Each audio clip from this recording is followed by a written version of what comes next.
Today, we are not going to talk about artificial intelligence, but we are going to talk about how AI is telling you how to avoid imagination. And the whole hall kind of burst out laughing, right? A great strategist doesn't kill ideas. A great strategist gives air, gives life to the idea. Okay. Don't be scared of AI. Okay. AI is not going to replace anything as long as you have the power of imagination, right? That's where my challenge is, right? You should have a point of view. You should have a thought in place. You should have a starting point, and then you can build on it.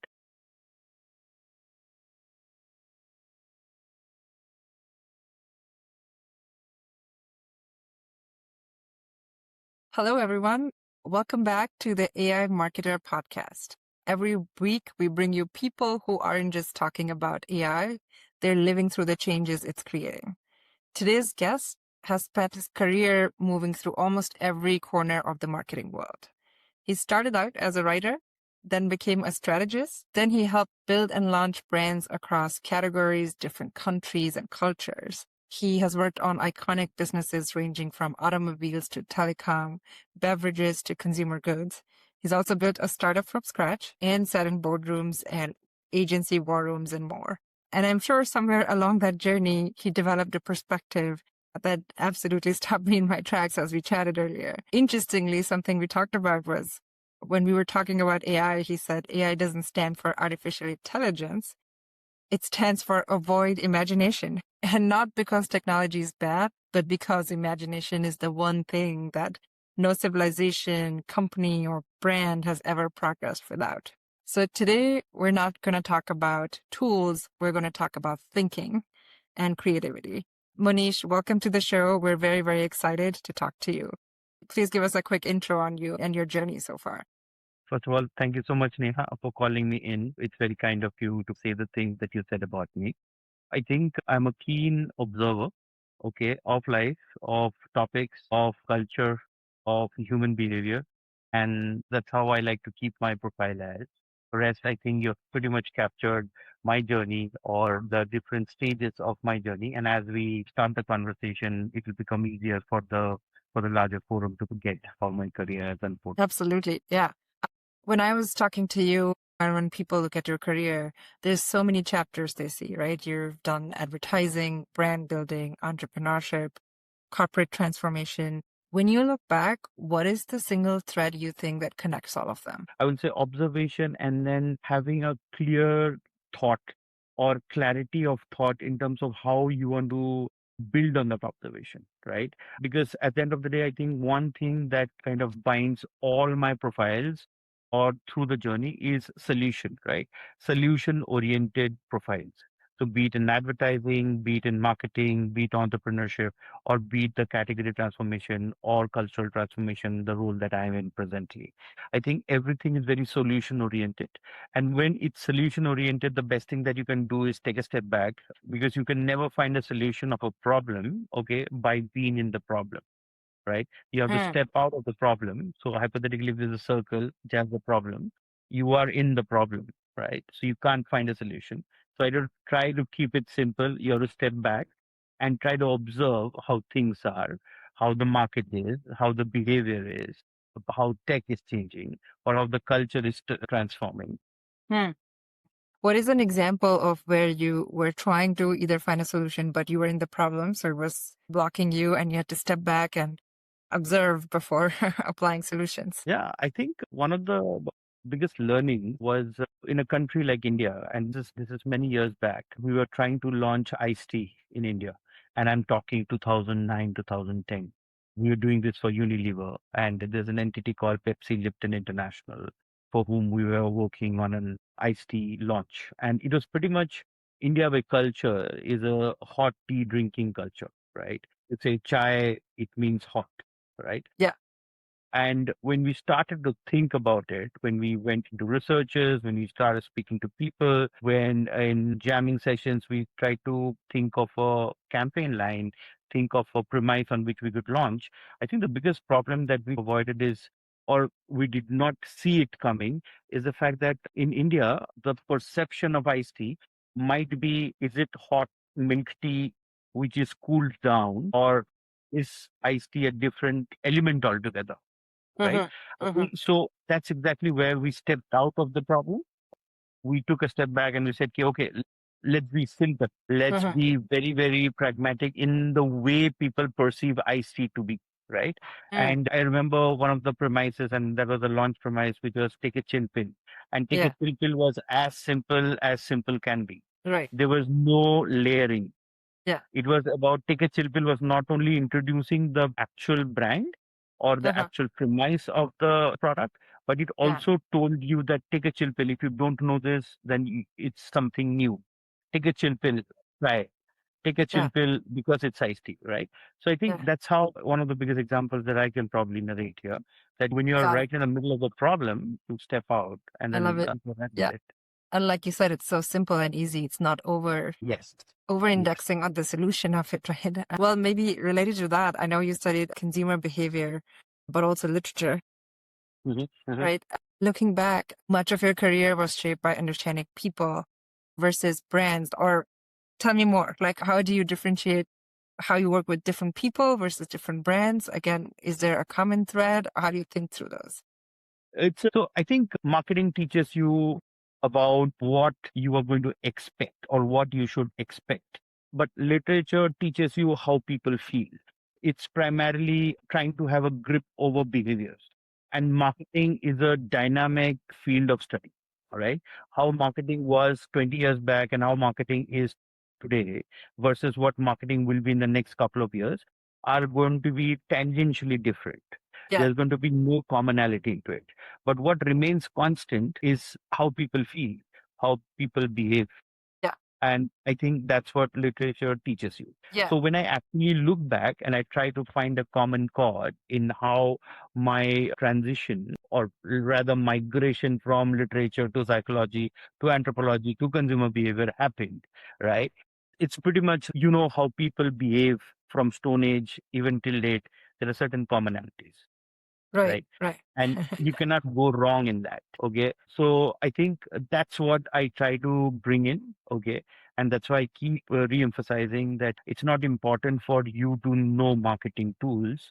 It's important for you to know how to observe human behavior. If you do Mm, not know how to observe human behavior, you might be theoretically a star, okay, when it comes to marketing and media planning and media management, but you will not be giving effective solutions. You will not be able to build brands if you don't mm, know how to know or how to observe behaviors, right?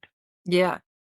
Just to touch upon faintly, literature is an amalgamation of multiple disciplines, right? Right. Because literature teaches you history, it teaches you psychology, it Mhm. teaches you geography, it teaches you anthropology, and it also teaches you the most important aspect, which is the aspect of storytelling. Mm, It's one subject which has multiple layers and layers that you can keep unfolding for the rest of your life, right? right. Right. No, that's fascinating. Actually, I am curious on that note. Did you always want to be in marketing? Did you accidentally get into it? Give us a little bit of that history. No, I never thought I would be in marketing. Okay. I think like all kids growing up in India, where most of us, okay, and I use the word us, wanted to be engineers and doctors, okay. I was one of them was thoroughly confused. And I'm like, I don't really know a typical story of a teenager. Oh, one day I'll probably be a doctor. The next day I'll be like, oh, let's do engineering or let's do CA, so on and so forth. And what I realized very early on was the fact that I did, and I will attribute this whole career of mine to this one little behavior of mine, which is writing a diary. Okay. When you Mm, write a diary, okay, I think that was one of my it was a ritual, and it was also a ritual which I looked forward to, right? And there was a fine eureka moment in my life where I said, I think I should do something which has writing at the core or which has expression at the core. And that got was it. the starting point of how I'll not say crafted, that will be very Uh-huh. pompous of myself, but that's how I ended up doing literature. That's how I ended up doing consumer behavior and choosing advertising and marketing and Yeah. entrepreneurship. Yeah. Given your experience, you've probably worked across both creative and strategy, right? Which again, both of them can have an expression. What are things that you see creatives don't understand about strategists or vice versa? Help us connect those two worlds now. Okay. So I think there's a fundamental misconception about strategists and creatives, right? In my career, I work with great minds. I work with phenomenal designers, phenomenal writers, phenomenal thinkers, right? There's this notion that creativity prospers in chaos, right? Everybody thinks that a creative mind is one of those chaotic minds, ruffled hair and smoky days and red eyes, and you're sitting in front of a computer, you're sitting in front of a laptop, and you're like pouring out from your heart, right? Whether you're a designer or a creative person, a writer, or whatever, right? But unlike that popular belief, I have met and worked with some of the absolute cleanest of creative people who are very organized, who are very thoughtful, who work by the clock, who have a very rational point of view when it comes to solutions, right? So I think my journey, when I look back, I think the difference between a strategist and a creative, it's like strategists kill idea. Okay, a great strategist is always blamed that they are known to be killing ideas, right? And a creative person is always supposed to be prospering in chaos. Yeah. Right. I think that's the barrier that I've broken very early in life. A great strategist doesn't kill ideas. A great strategist gives air, gives life to the idea. Okay. Right. And Right. a creative person is somebody who kind of crafts out the shape of that idea, right? I don't think strategy is, see, at the core, strategy is all about simplification, right? Right. If you know how to simplify, right? And when you're a writer, when you understand, or not even understand, okay, when your first choice is to express through a pen and a paper, okay, or a keyboard, okay, I think a strategist is hidden within you, because when you have a clear visibility of what it is right now, okay, then you know how to break it down into different components, into small Yeah. fragments, into units, and then make sense out of it. Yeah. Yeah. No, I relate to that so much because kind of goes back to creativity is not all fig jam and brainstorming. And on the other hand, strategy is not just about we can or cannot do something. It's about actually making it happen. And something that we talk actually internally in the team a lot about is simplification is godlike. And it's the hardest problem, especially when you've got all these ideas and complexities and ambiguity involved. Can you, in very clear words, write down what you're trying to say and break it down, right? So yeah, it reminds me of something we used to do in YC early days was to come up with a two-liner on what our company is about and be very, very specific in describing it. And you'd think that's a quick 15-minute job, but we would spend hours, weeks. We still spend weeks figuring out what is that two-liner because you've got to simplify the hell out of it. Yeah. And that's the power of imagination, right? Like old school people, the way things used to be done. So there is this very famous framework which is called the 1 inch, 1 feet framework, right? You draw a 1 inch line on a piece of paper, and then you go deeper to 1 feet, right? It's about how you articulate, Yeah, right? And yeah. I've been also blessed with phenomenal leaders that I've worked under, I've worked with, okay, who have become teachers and who have become friends as we grew, okay, who have always taught me that the lesser you write, the more you express. The Mm, lesser you show on your PPT slide, the more you capture, that's right. right? That's right. So, Yeah. yeah. And today is just the opposite, right? Because people tend to write more, express more, but there is so less meaningfulness in it. Yeah, yeah. Especially with AI coming in. Yeah, yeah, absolutely, absolutely, right. Verbose is the word, right? About you work with a lot of different brands, right? We talked about diverse set of brands like Volkswagen, Lipton, and whatnot. Across all of those categories, what separates brands that people remember and talk about from those that people merely buy or forget about? I think I'm going to say something which is a cliche, right? Brands which are remembered for generations are brands that have found a relevant tone of voice and a relevant communication channel, which is firmly based on human behavioral insights, insights which people relate to, right? Because I think today, every brand, okay, in every category at some point in time are saying the same thing redundant, okay? Mhm. It's just about a different way, a different nuance, a different color, a different texture, a different tone, a different music, okay? One of the days where communication was based on insights, okay? And I keep saying this, right? And I think we even in one of our initial conversations, I had discussed it, that consistency, right? Brands who do consistent communication with fixed behavioral insights, with fixed and firm conviction in what they are doing, okay, are remembered more than brands who keep changing their articulations, keep changing their narratives. So say Mm, 10 weeks of trending can be forgotten, but yeah, 10 years of building consistent communication will always be interesting. remembered. How do you contrast that with, hey, but brands have to refresh their messaging as the macro world changes around them? And that's exactly what the challenge of the advertising fraternity is, right? It gives me immense amount of sadness when I see the world of advertising, right? Because from partners, now advertising has become vendors, okay, who are all about supplying a certain service, okay? They've become service providers. But I don't think advertising is supposed to be a service provider personality, right? Advertising was supposed to be commercial art, right? People who did not do abstract art did commercial art by doing advertising, right? And to answer your question that how can a brand be relevant out and out, right? I think look at any brand, pick any brand, right? Whether it's in the international space or in the global space or even in India as a local space, right? Brands who do consistent work, okay? Brands who have not digressed from their core persona are brands that have been relevant out and out, right?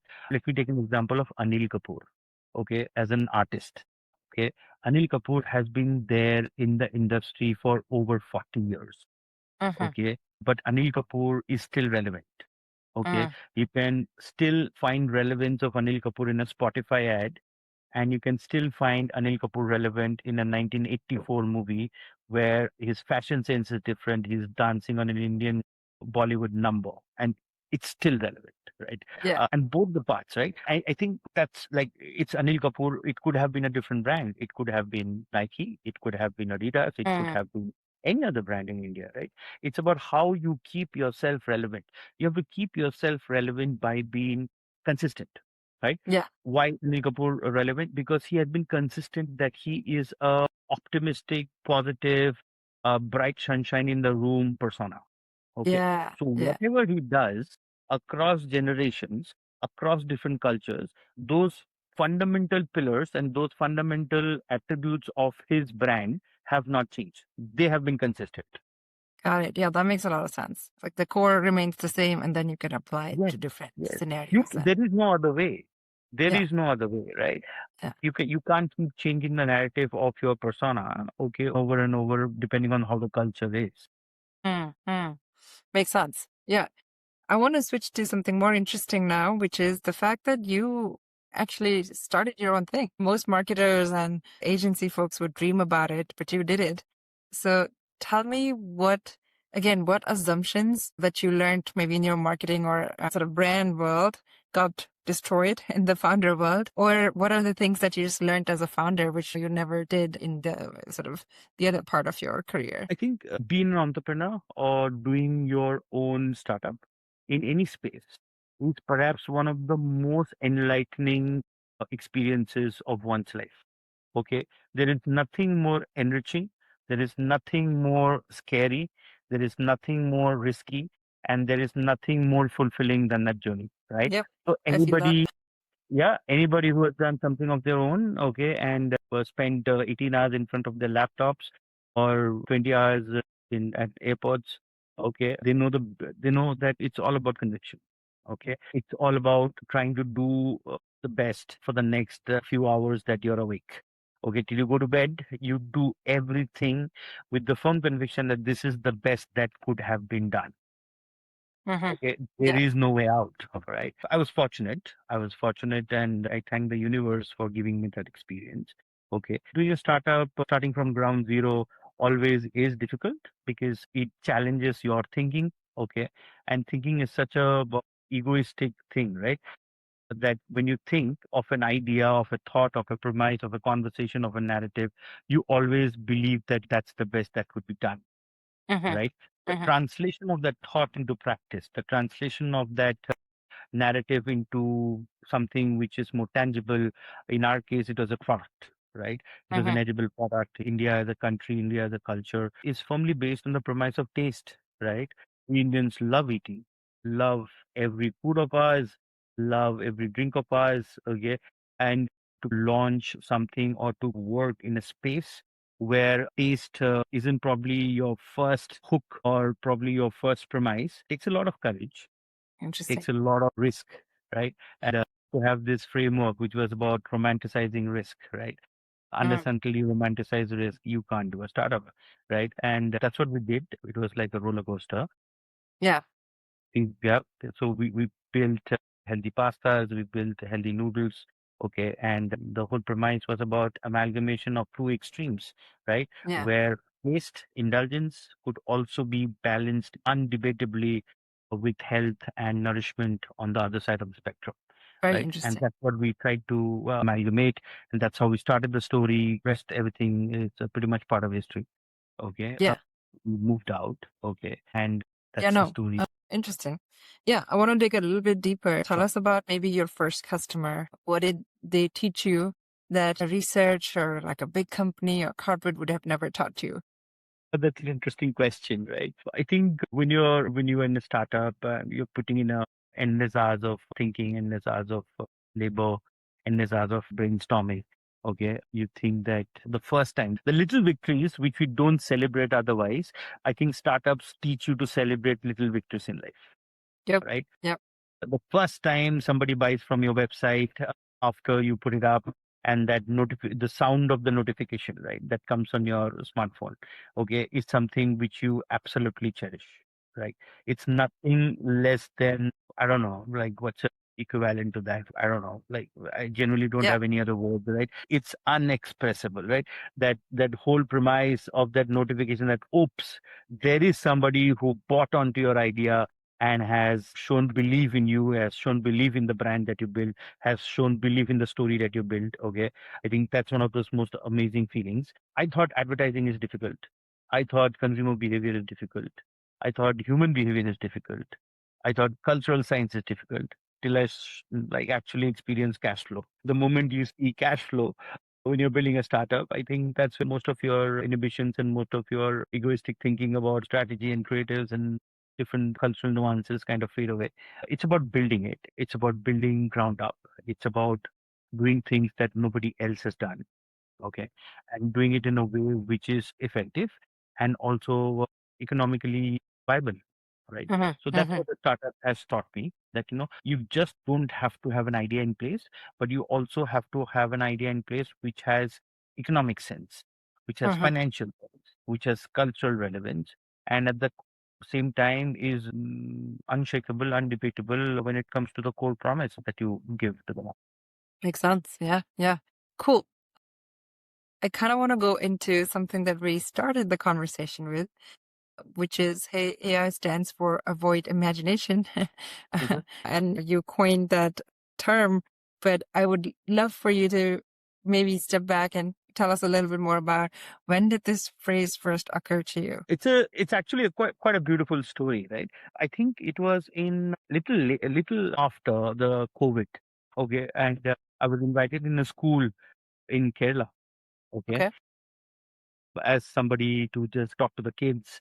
Okay, I absolutely love spending time with kids, talking to them, school kids, college kids, right? When you talk to them, you have a very different perspective of the world, right? As to how they see the world.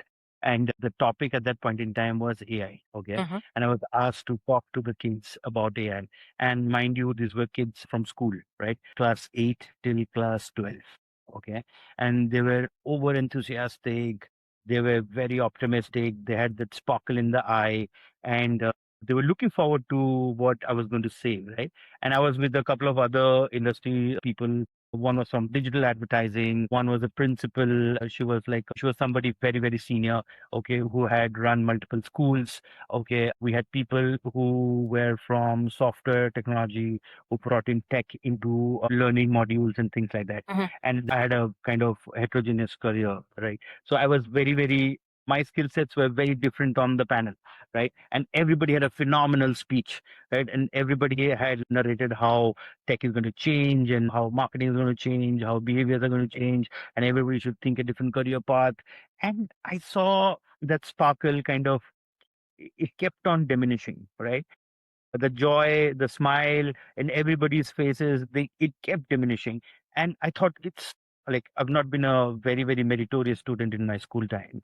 Okay, so I've always hated studies. I've always tried to find a shortcut to give my exams, script through it, and that's about it, right? So I saw it and I thought, ki, one of the best times in your life, it's when you're in school and college, right? When you keep educating yourself, keep having friends. So when I went to the stage, the first thought that came to my mind was like, let's talk about AI. But today we are not going to talk about artificial intelligence, but we are going to talk about how AI is telling you how to avoid imagination. And the whole hall kind of burst out laughing, right? Mhm. And then I spoke for around 40, 45 minutes. And we spoke about creativity, we spoke about imagination, we spoke about intelligence, we spoke about intent, we spoke about everything under the sun except tech. And I feel tech is a byproduct of our culture and it's not a driver of our culture Mhm. or a Mhm. driver of humanity. Yeah. No, it's a great story. So as you just to put this back into reality and practically how people are using AI, what are some of the things you would say? What are some of the best practices or ways in which you've leveraged AI without hurting imagination? Or on the flip side, where have you seen AI actually kill it? And maybe a hot take on that would be great to hear as well. Yeah, I think AI is phenomenal. I have this word in my dictionary now where I think AI is extraordinary, right? I would never imagine doing research on a category in a span of 24 hours. Okay.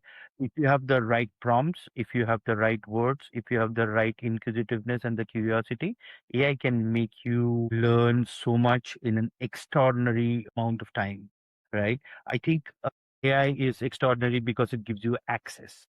Hmm. AI is extraordinary because it helps you, enables you to do things in time which you have never imagined. All right. So it's about the right balance of how you think and then utilize AI as a device to reach a destination. Just because you know how to cycle, the cycle is not going to decide what your destination is going to be. Hmm. You have Hmm. to decide the destination and then cycle your way around to the destination. Right. Hmm. So that's my submission for AI. What scares me today is like people go to AI to know how to think or what to think. That's where my challenge is, right? You should have a point of view. You should have a thought in place. You should have a starting point, and then you can build on it. If I go to AI and try to know what I should be thinking about, okay, or what should be my thought, then I've already lost the battle. And that's been my biggest challenge, right? And that's exactly where avoid imagination starts. Mm, mm. Right? Yeah, yeah.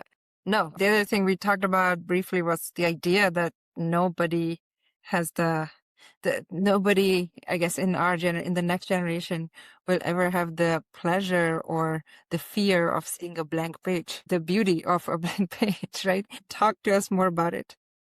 I think the beauty of a blank page is it's the biggest source of a surprise, right? And evolution is run on surprises, right? Be it fire, be it the wheel, be it a code, be it a craft, be it a pen stroke, be it a brush stroke, everything starts changing tangentially or everything transforms with just one bit of surprise, which you never thought would work, right? A blank page, a blank sheet, I think is your biggest source of surprise. And today, unfortunately, like we were discussing some time back, being verbose, okay, has become the norm, right? Because with the advent of AI, there is an information overload, right? People write emails which are like documents, okay, right?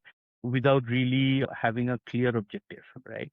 So I think the irony of not having a blank page today should be tackled by encouraging people, encouraging fraternities, students, communities to start observing.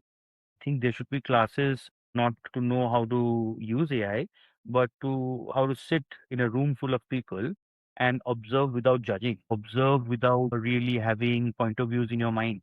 I think that's where you will be able to fill that blank sheet of paper with great conviction, great stories, great surprises, great transformations. Mhm. Yeah, no, Yeah, all makes pretty much. sense. Yeah, no, it's funny. We talk about this internally too. It's like, don't write a 15-page doc, write like a solid half pager. That'll go a long way, right? And like you said, bring in your own creativity, thought, opinions into it. Yeah, Absolutely. There yeah, is no other way. There is yeah, no other way to kind of progress in a pragmatic way, right? Like yeah, you have to have a definitive way of saying more and writing less. yeah. Knowing your style of thinking, I want you to challenge your own argument. What what would you say? Where are the AI optimists absolutely correct? I think they're correct in terms of how data is handled today. Okay. It teaches you to handle data in a very, very effective, efficient way. Okay. AI teaches you how to optimally look at a problem from all quarters. Okay. AI teaches you how to have access to different peripheries, which otherwise wouldn't have come into your consideration set. Right. So I think AI, in my case, okay, is one of the best research tools that mankind has ever created, right? If and research is the core principle of transformation. If you have your research on point, okay, you can transform anything, you can challenge anything, you can change anything, right? So I think the optimists who believe in AI believe it because it gives you that kind of simplicities into topics and into discussions which are otherwise very complex in nature, Uh-huh, uh-huh. right? Yeah. For an example, today everybody talks about trading. Okay, if a 16-year-old wants to understand how stock trading is supposed to be, the person can actually in less than half an hour understand the whole world of stock trading and probably start investing by the time he or she is 17 Yeah, or even yeah. 16 and a half, right? So I think that's the power. That's the power of AI, right? It transforms lives. It transforms your interest as long as you have imagination, as long as you know what you want to do, right? Mm-hmm, mm-hmm. Yeah, yeah. I love that. A more fun section now where I will give you a sentence and you don't have to overthink it and just answer it, whatever comes to your mind. Cool. Are you ready? Huh, Yep, huh. absolutely. All right. What is the best marketing insight you've heard? The best marketing insight is the most complex problems have the most simplest of answers. I I like think that. that's Cool. most powerful insight that I have heard. Yeah. What is the worst piece of marketing advice? The consumer out there knows what they want.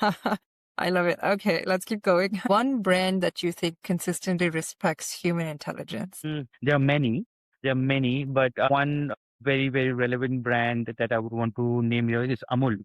Okay, Amul has been relevant in India for years and years and years, right?